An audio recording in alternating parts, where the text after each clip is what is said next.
Okay boss. ಎಲ್ಲ ಬರಲಿ. Okay ಈಗ ನೋಡಿ, ಸುಮಾರು 40 ವರ್ಷ ಪವಿತ್ರ ಒಂದು ಹೋಟೆಲ್ನಲ್ಲಿ ಕೆಲಸ ಮಾಡ್ತಾ ಇದ್ರು. ಅವ್ರ ತಂದೆ ಹೆಸರೇನಮ್ಮ? ಲೋಕೇಶ್ ಅವರು.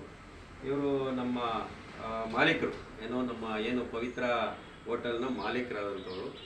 ಏನೋ ಒಂದು ಸಣ್ಣ ಪುಟ್ಟ ಒಂದು ಪ್ರಾಬ್ಲಮ್ ಆಗಿತ್ತು. ಅದನ್ನು ಈಗ ನಮ್ಮ ಸಂಸ್ಥೆ ಅಡಿಯಲ್ಲಿ ಸುವರ್ಣ ಕರ್ನಾಟಕ ಮಾನವ ಹಕ್ಕುಗಳ ಸಂರಕ್ಷಣಾ ಸಂಸ್ಥೆಯ ವತಿಯಿಂದ ನಮ್ಮ ನೇತೃತ್ವದಲ್ಲಿ, ಜೊತೆಗೆ ವೆಂಕಟೇಶ್ ಕುಲಾಲ್ ಕೂಡ ಇದ್ದಾರೆ, ಅವರ ಒಂದು ಓನರ್ ಆದಂಥ ಶ್ರೀನಿವಾಸ್ ಸರ್, ನರಸಿಂಹಮೂರ್ತಿ ಅವರು ಇದ್ದಾರೆ.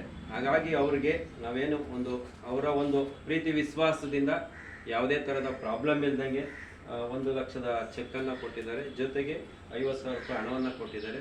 ಇನ್ನು ಮುಂದಿನ ದಿನದಲ್ಲಿ ಯಾವುದೇ ಥರದ ಅವ್ರಿಗೂ ಯಾವುದೇ ಥರದ ಸಣ್ಣ ಭಿನ್ನಾಭಿಪ್ರಾಯ ಬರಬಾರ್ದು. ಇಲ್ಲಿಗೆ ಅವರ ವ್ಯವಹಾರ ಖಂಡಿತ ಮುಗೀತು.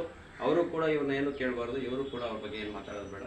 ಎಲ್ಲೂ ಕೂಡ ದಯಮಾಡಿ ನಾನು ಕೇಳ್ಕೊಳ್ಳೋದಿಷ್ಟೇ, ಎಲ್ಲೂ ಒಂದು ಸಣ್ಣದಾಗೆ ಬೇರೆ ಯಾವುದೇ ಮಾತುಗಳು ಆಗಬಾರ್ದು. ಇಲ್ಲಿಗೆ ಮುಗೀತು. ಪ್ರೀತಿ ವಿಶ್ವಾಸ ಇರಲಿ ನಿಮ್ಮ, ಯಾಕಂದ್ರೆ ಅವರು ಒಂದು ದೊಡ್ಡ ಒಂದು ಸ್ಥಾನದಲ್ಲಿ ಬಂದವರು.